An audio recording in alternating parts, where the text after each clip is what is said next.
আসসালামু আলাইকুম।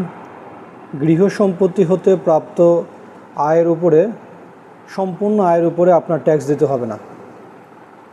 গৃহ সম্পত্তি যদি ব্যবসায়িক কাজে অথবা কমার্শিয়াল কাজে অথবা বাণিজ্যিক কাজে ভাড়া দেওয়া হয় এবং এই ভাড়া হতে প্রাপ্ত আয়ের উপর থেকে 30% রক্ষণাবেক্ষণ চার্জ হিসেবে বিয়োজন করে ট্যাক্সেবল ইনকাম নির্ধারণ করতে হবে।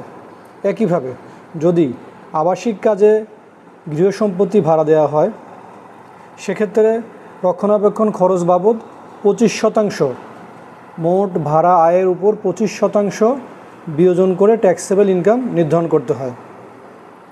গৃহ সম্পত্তি ছাড়া অন্যান্য সম্পত্তির ক্ষেত্রে যদি ভাড়া দেওয়া হয়, অন্যান্য সম্পদ যদি ভাড়া দেওয়া হয় সেক্ষেত্রে মোট ভাড়ার উপরে, মোট ভাড়া থেকে যে আয় হয়েছে তার উপরে 10% রক্ষণাবেক্ষণ চার্জ হিসেবে বিয়োজন করে ট্যাক্সেবল ইনকাম নির্ধারণ করতে হয়। ধন্যবাদ।